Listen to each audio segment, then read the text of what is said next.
Good afternoon everybody and welcome to the post-race press conference for the CBMM Niobium Rome ePrix of 2018 presented by Mercedes EQ. This is the 7th round, the 2017-18 ABB FIA Formula E Championship, an enthralling inaugural Rome Grand Prix won by Sam Bird for DS Virgin Racing. Second place Lucas Di Grassi from Audi Sport Ab Schaeffler, and in third place Andrè Lotterer from Tenuta. Gentlemen, well done. A great thrilling event today, lots going on the track, and we'll start with you, Sam.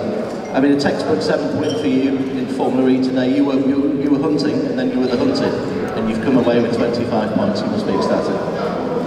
Yeah, I honestly didn't think I'd be sitting here today.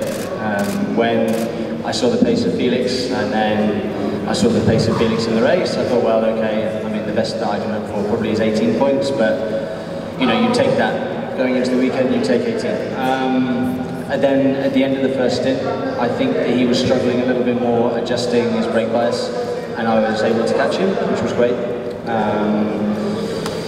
But then there were some cars behind that were really, really quick and went a lap longer, which they must have done an amazing first stint. And that gave them the upper hand going into stint 2. Stint 2, Felix, I don't know what happened. It didn't look like he hit a wall or anything. Apparently he's hit a curb too hard and it's broken the suspension, which is a shame for him, and that gave me the lead. Then it was a case of get my head down, just do a time trial, don't make too many mistakes, which I made. I made a mistake going down the hill into turn 5, which allowed Lucas and Mitch to close right in. I had to defend, and luckily came out unscathed, and then just had to get my head down again and try and position my car in the right places at the right time with the right amount of energy for the last lap, because I knew Lucas would be hunting on the last lap. So I tried to give myself the best scenario, and it worked out well. And just tell us, 25 points today has put you back into a good contention with the championship. 18 points deficit now to your old teammate Jean-Eric Vergne. Are you thinking at all about gathering points for a more concentrated championship campaign? Not really. I've just got to do the best job I can every single race, and we'll see come New York where that leaves us. New York, we were strong last year. When we get to New York, we'll have a look at the points, but before then, let's just concentrate on taking it race by race and point by point and see where that lands up. I didn't think that we'd be in this position at the beginning of the year. I thought that we would struggle a little bit more with what we were bringing to the table, but we've maximised everything. DS Virgin Racing have done brilliantly, and I'm doing all right as well. The first of 2 big events in Italy this year for you. Yeah, exactly. Well done to you, Sam, winner of the first Rome ePrix. Moving over to Lucas Di Grassi. Lucas, a really hard-earned 18 points for you today, a great eventful race.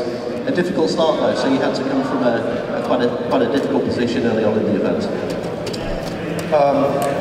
First of all, I think nobody can say that this event was average. It was extraordinary. Really, the fans, everybody did the event. The podium that we just been is absolutely fantastic.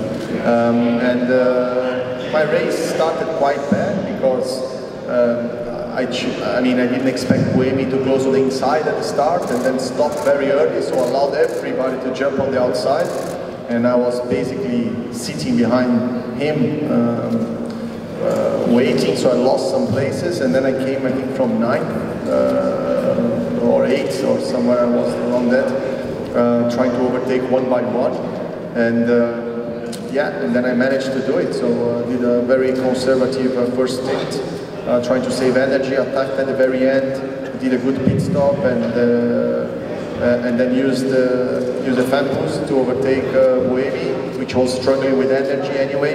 And then at the end it was pretty intense because Mitch Evans was chasing Sam, and I was just looking, and I wanted to be just close in case something happened I could overtake, but also I wanted to save energy, and then Andrè was behind with more energy than I had, so it was a very eventful end of the race, and but anyway, I had a lot of fun today, and this is what matters.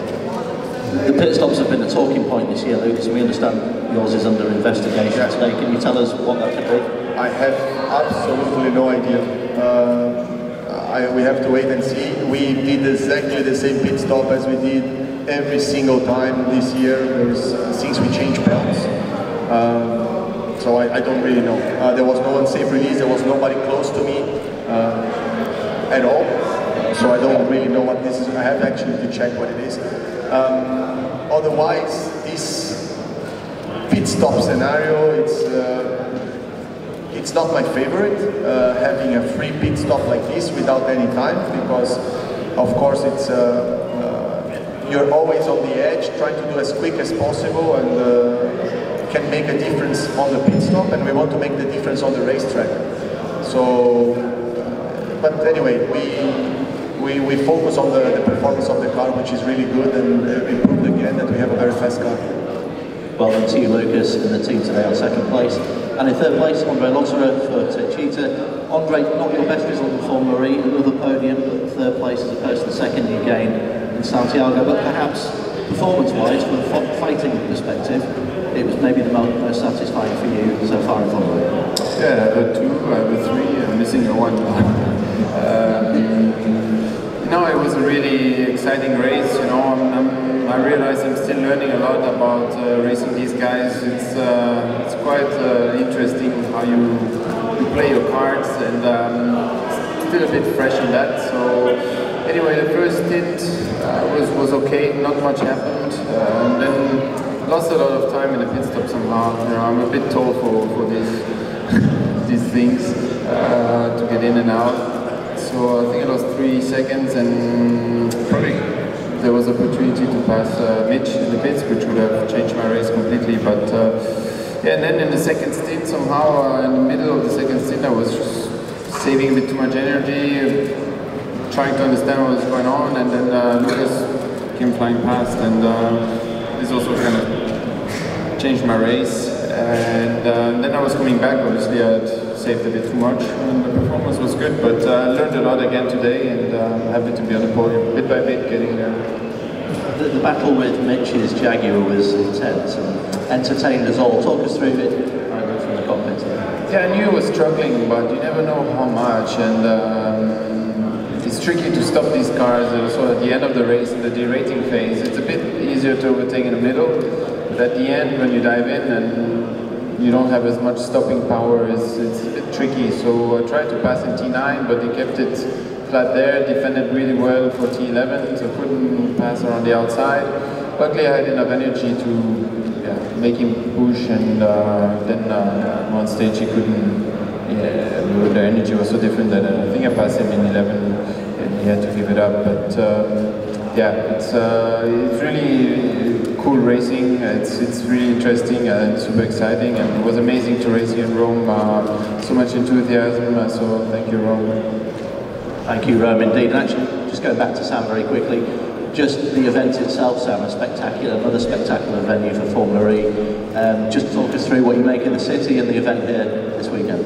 I mean, we as a series, we're looking for like some big races that we can go to year in, year out. We've solidified New York, Paris now, we'll be there for our 3rd year.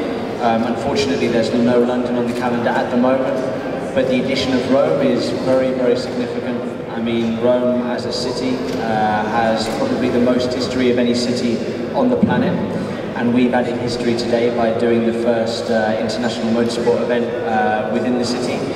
And I sit here very proud to be the winner. But as an event, what an event! As Lucas said, the crowd was massive. Everybody looked like they were having fun.